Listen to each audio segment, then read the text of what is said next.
New York Giants fans, Coach Brian Daboll held his presser down at the owners' meetings in Miami or wherever they do it down there where it looks absolutely fantastic. He said a lot. I want to get into it because I think he said some things that you might find interesting, and I just want to give you my take on it. I'm Coach Gene Clemens, and I have a giant issue.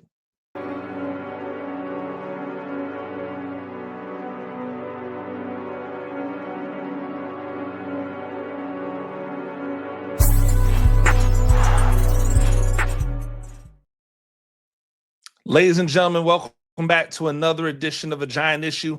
I'm Coach Gene Clemens, New York Giants on SI.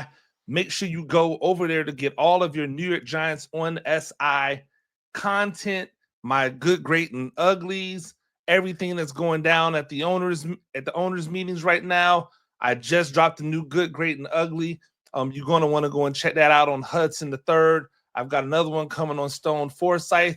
I've got a nice little ditty coming where I put Wilson and Winston against each other. We'll talk more about that on another episode. But first, I had to come on and talk to you guys about the interview or the press conference, that Brian Daboll gave down in Miami at the owners' meetings. It was a nice 30 minutes of question and answers, and I want to give a shout out to the media. The New York Giants media guys that were down there asking questions, guys and girls, when I say guys, I usually mean like guys and girls. But they asked some good questions. There were some questions that I thought should have been asked, that maybe could have been pressed a little bit more. Brian Daboll seemed to be in a very accommodating mood, but still understood how to navigate around questions that he didn't want to answer. So like anytime you tried to ask him about drafting a player or evaluating a player, he sidestepped those draft evaluations, but he said some things, and I think they'll be interesting. So I have 6 clips from the interview that I want to play and respond to in real time. 6 things that I think were very interesting that he said. I'll try to keep them brief because I want to keep us in this thing. So right before we do all of that, before we do anything, go hit the subscribe button. Yes, we've got numbers going up. We're going up, up, up, up. But you know the goal is to get to 3,000, and we got to get there. We got to get there before the draft. That would be really, really awesome. That means within the next 20 days, we need about 600 more subscribers, 600 to 700 more. I forget where the number is right now. I'm going to look while I'm over here rambling to see where our subscribers are at right now. Yep, we need exactly 566 new subscribers in order to get to 3,000. I think we could do that before we get to the draft. But of course, I've missed every deadline that I've said as I've tried to build this thing up over here. I said we'd be to 2,000 at a certain point. We weren't. And so, yes, I'm still going. I'm beating the table because I know we can get there. But I want to get started because I want to save as much time for this as possible. The first question that was asked was kind of a question alluding to if they felt any pressure to draft a quarterback. But within there, they were asking about, the amount of time it takes to evaluate. And I think, if I'm not mistaken, it feels like Brian Daboll almost kind of alluded to some things, and we'll go over it. So let's hear what Brian Daboll had to say about that. I'd say, Rick, you're doing work all the way up until the draft. And you're trying to cross every T and dot every I, and there's so much information. You got to weed through some of the stuff that you listen to or you hear, and you got to trust your meetings with the players, and you got to trust the time that you were on the board with them, and you got to trust how they were at the combine. You got to trust with them at the East-West game, or the time you got to meet them, or what the athletic trainer had to say, or what a graduate assistant had to say. The face of a franchise is a quarterback. It's not an easy position to evaluate. It's not an easy position to coach. It's not an easy position to play. So you do the best job you can. to try to find the right one for your team. Now, I know that a lot of you are probably saying to yourselves, well, that doesn't seem like he said much, but I want you to think about what he said. I want you to think about what he was alluding to when he said it. And what I think was interesting about what he said is when he was talking about evaluating the quarterbacks. He said, you got to think about the time that you got him on the board. Well, do we know that he got Cam Ward on the board? There's only one quarterback that we know for sure he got on the board already. That's Shedeur Sanders. He said you have to talk to him at the East. Think about your conversations that you had with them at the combine. Well, he could have talked to all the quarterbacks at the combine, but there was only one quarterback at the East-West Shrine game that he would have talked to, because all of the other quarterbacks who are being considered early, they were at the Senior Bowl, right? And we know that the Giants contingency was at the East-West Shrine Bowl. Who was there? Shedeur Sanders. That to me was interesting. Then he said you got to think about when you talk to their talk to the athletic trainer, you talk to the GA. Well, the Giants never went to Miami. It was documented. They never went to Miami during the season. Like, they went to Colorado several times. That's Shedeur Sanders. Now, I'm not saying this to say that he's taking Shedeur Sanders, and I know a lot of you out there just think I'm glazing Shedeur Sanders, which I don't really think is any, like, I don't know why it becomes that. Like, I don't know why it becomes, hey, you got a thing for Shedeur Sanders. No, if last year I came in and I was beating the table for Caleb Williams, nobody would have said, hey, you're glazing Caleb Williams, because everybody had Caleb Williams as the top dog, except I didn't. I was on Jaden Daniels. I said that I thought Michael Penix Jr. was probably number 2. I had Caleb Williams kind of tied at 2. I'm not high on Drake May. So why can't it just be one man's evaluation that might be different than your evaluation? If you don't think that Shedeur Sanders is an elite level prospect, that's fine. Give me your opinion. I respect it.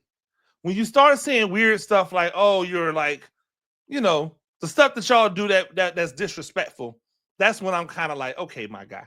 But I thought it was interesting because what he said really alluded to Shedeur Sanders. It didn't really allude to Cam Ward. One of the other things that he was talking about is he talked about Travis Hunter. And he tried to not talk specifically about him, obviously, because he didn't want to do that at any point in time, right? What he did was he made it a point to talk about Troy Brown, because he was asked about Troy Brown as someone who's been added to his staff, right? And the fact that Troy Brown played both ways. And one of the things that he did is he talked about Troy Brown and how Troy Brown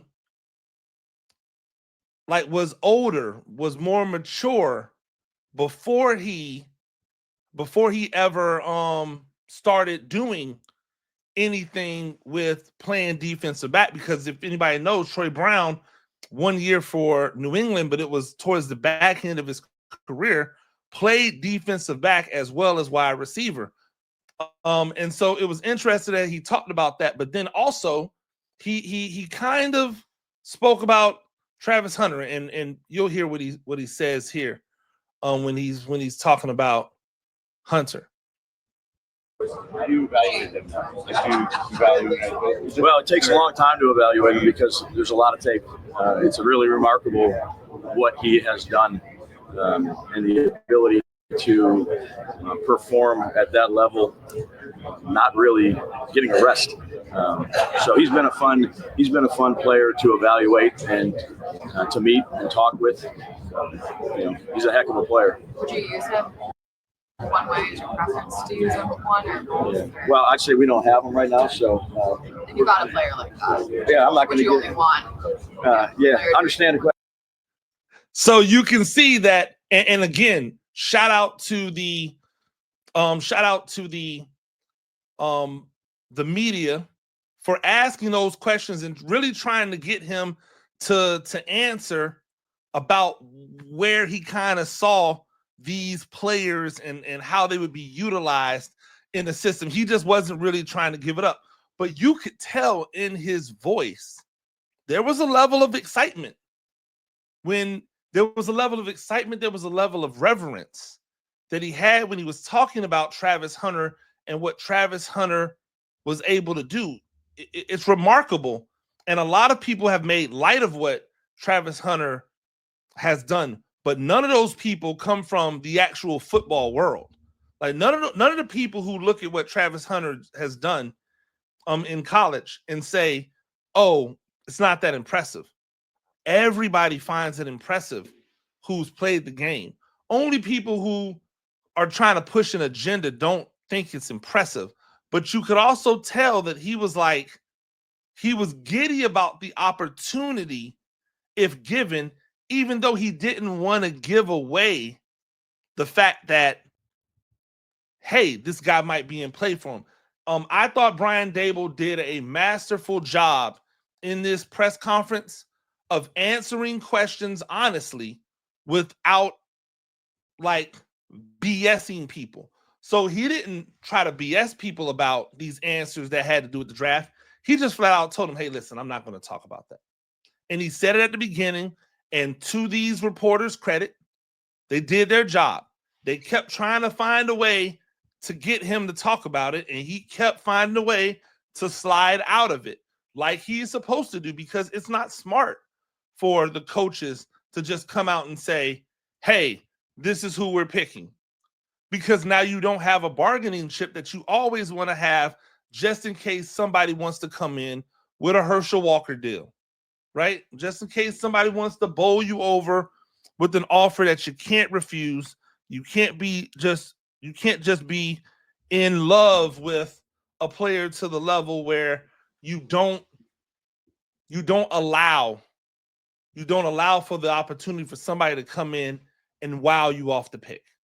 So I think he did a really great job at that. I thought it was really well played on his part. Another thing that was asked is that he was asked about players being able to contribute right now. Another way that the media that were on scene, the reporters, tried to get him to talk about players and kind of give his hand, show his hand as to what he was considering doing when it came to drafting, right? Because they were asking him, hey, when you're drafting, do you need to, are you compelled to take somebody who you can play right now, who can help you right now? Does that matter? Because obviously if he said yes or no, then that would lean us towards where he might be considering, right? But he did a really good job of sidestepping it. I wanted to have you hear it, but then also hear what he had to say about that. So once again, let's listen in. Versus a guy like Hunter who can help you on those sides. Yeah, that's a good question. I would say that the player that you want to take when you're selecting that high is, does he have to help you right away? I think you just have to have a great plan for that player, and you think that player is really going to help your organization. If that's being a backup for a little while, then that's being a backup for a little while. If you think that that's where you want to take that player, if it's to come in and start and play a bunch of plays, great too. I think you have to have good conversations about the topic that you just talked about, and as an organization of how you want to approach that deal. And I think that I know the GMs, Joe, everything's on the table, and it's what it is. Where you. So, like with that, you can tell this is a situation that Brian Daboll believes is best to play all sides. And because he said what he said, right? Because he said it the way he said it, that means that Abdul Carter could come in, and that doesn't mean that they expect him to start, but he might be in a rotation, a really deep rotation, by the way, because there's a lot of defensive end and edge rushers in like on the roster already. But that means that Travis Hunter could be a guy because he could essentially be a backup on both sides of the ball. That means Shadur Sanders could still be in play, because if you have to have a conversation with someone, or by the way, Shadur Sanders or any other quarterback that they might be interested in could be in play. Because if you have to have some type of conversation, it might be a conversation with a quarterback to say, hey, listen, this year, we want you learning. We want you absorbing from these veterans. The next year, we let one of them go. You've got another veteran here to kind of be bit brother as you ascend to the starting job. So I think he left everything on the table with that. It was masterfully done by Daboll. This, if I'm being honest, this is one of the better press conferences that I've heard Brian Daboll give. And I think it's because he didn't like, it wasn't him trying to avoid answering questions. It was him being honest about the questions that he didn't want to answer, but then also giving answers to some other questions. There was a comment made about the offensive line, and more specifically about JMS, who has come under a lot of scrutiny, right? Because his first 2 years in the league, his play hasn't been what everybody expected it to be when he was taken as what was considered to be the best center on the board in a draft class full of maybe 5 to 6 centers who had starting potential. If I'm not mistaken, many of those guys are starting other places right now. So it was interesting to see what he had to say about that, about what he thought about JMS going forward.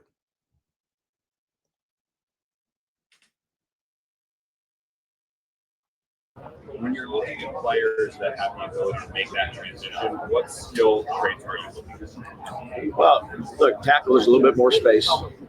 Guard is tightened down. Things happen a lot quicker inside. I would say almost mentally too, with the center and the guard position and different things. It's you're a little bit more condensed. You got a guy on either side of you.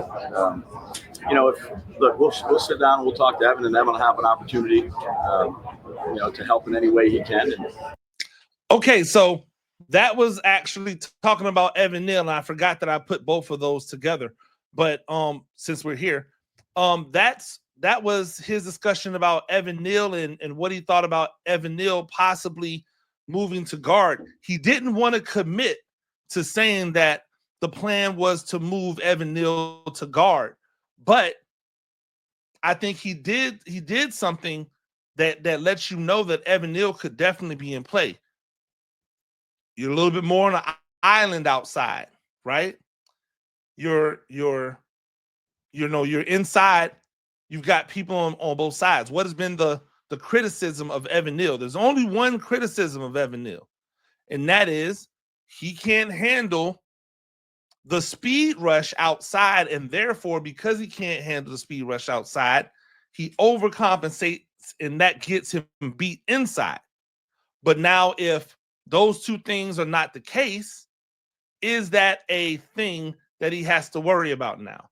And I would say no. Like, I would say that what this tells us is that there is probably a conversation that has already happened and that he doesn't want to talk about, but that he says when we meet, we'll talk about it. So we'll expect to know something right after the first time they meet. If I'm a reporter, I'm doubling back and I'm saying, hey, the last time we talked, you said that you were going to talk to Evan Neal. Have you had that conversation? That would be what I would say. Now I want to get back to the JMS thing and what he says about JMS, because I think that's equally as interesting. Yeah, no, I've been pleased with John Michael, how he's approached being a professional, and I think he's made strides each year, and look forward to him being our center. So quick, it's quick that what he said, right? He didn't say anything that was prolonged, but he said, like, essentially he appreciated the professionalism of JMS. He likes how he's been working. And he's looking forward to him being I'm looking forward to him being our center. That's saying he's not going anywhere, ladies and gentlemen. That's what that means. He's not going anywhere. You shouldn't expect to see him going anywhere. He's going to be the center here for the Giants. So you have to just hope that he continues to improve, like Brian Daboll said, that he's improved over these first few years. It's interesting because I think the question came from somebody asking about whether or not he thought Van Roten would push John Michael Schmidt for the starting position. And one of the things that I think gets overblown is competition. Like, it's okay to just say, hey, everybody's got to earn their spot. I don't know why it feels as if sometimes coaches don't want to say this is an open position, why they just want to close it and say this is somebody's job, right? Like last year, they said, hey, this is Illuminor's job. He earned it. They said that after like a week of training camp, before Evan Neal was even cleared to play, right? Then Evan Neal came back and looked good in preseason game. Now, what would have been the crime in saying, hey, we've got 2 weeks until we're going to evaluate this thing and see who's the best person? I don't think that's a problem. I don't think that's something that should give either person pause. But we don't see it as much as I'd like to. We also heard him talk about the offense. He was asked a question about the run game, and he did a really great job of avoiding the run defense question, but he didn't. He just said that he thought that offense could possibly lead to a better output defensively, especially against the run game. It was really interesting what he said when it came to that, because I think that one of the issues that I had is that he really called out the run defense when Wink Martindale was here, and thought that he had a guy who could build on the run defense, and it was bad. So here's Brian Daboll talking or responding to that question about the rush defense. Well, I think the run defense is a team stat. We got to do a better job offensively too, so that people can't just keep turning around and hand the football over and score points offensively. To try to make them more of a two-dimensional team, if you will, or have to pass the ball more, so that you look at some of the games that were successful where we had a number of sacks, the offensive points were up. So again, can we be better on run defense? Certainly. Tackling, run fits, all those type of things. But to me, that's also a team stat. So collectively, we got to do a better job of that. And it was a great answer. It was an honest answer. It was an open answer. Yeah, we've got to be better in these areas defensively. However, if we're better offensively, then defensively, it'll be better. We got more sack numbers because offensively, we were moving the ball. We were putting points on the board. And he's right. He's right. But all of that stuff that he said at the end, none of that has to do with offense. Better run fits, better tackling, right? None of that has to do with the offense. And he said those things for a reason. Why? Because the run fits were terrible last year, because the tackling wasn't great last year. That's why. There was a problem with the defense in the run against the run because the defense didn't perform well against the run. He didn't just pull those things out of midair and just decide that he wanted to say that in jest. He said it because it's legitimate. It's legitimate criticism that one should have for the defense last year, especially against the run. The final thing that he talked about is he was asked about being the offensive coordinator and whether or not he it was a very interesting question. Whether or not he felt like a better head coach being an offensive coordinator. And it was an interesting answer that he gave, because I don't know if he fully answered it, but also he enlightened us on what we might see going forward. Do you feel like you're a better head coach when you call plays or when you don't? In other words, do you feel comfortable on the headset in control of that? Or I would say that didn't do either well enough. So, but look, I have confidence in our staff, confidence in Mike, I have confidence in the offensive guys. Again, what changes will be made? I want to go through the offseason. I want to go through OTAs. You're going to see, I know last year you saw me with the microphone, right? And holding it, walkie-talkie. You'll see Mike with the microphone at times this year. We'll go through that whole process leading up to the preseason games and see where we're at. But to answer your question, Pat, I got to do both jobs better. And that's really where it comes down to, right? Is a coach admitting that he didn't do a good enough job. And listen, this is a criticism that he's earned. Whenever you're a head coach and you take over a coordinator duty, and then that side of the ball that you took over still doesn't look good or looks worse, it's on you. It's on you. And so I think it's awesome he didn't duck accountability. He knew that last year was a disaster. He said he has to do a better job at both.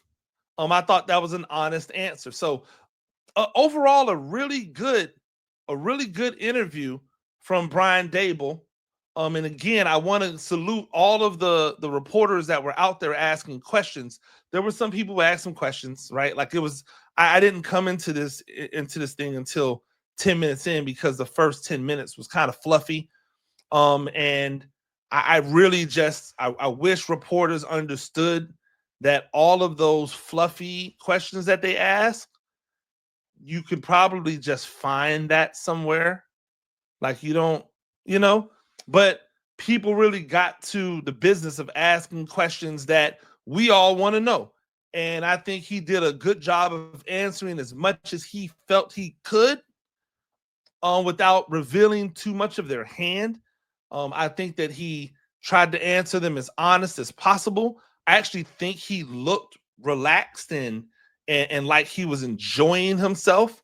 It didn't look like it'll look sometimes, during the season when you're talking to the head coach, where it looks strained, where he looks like not necessarily stressed, but just tired of answering questions. He didn't look that way, mostly because he probably hasn't had to answer a whole lot of questions this offseason. So a really good job by the reporters.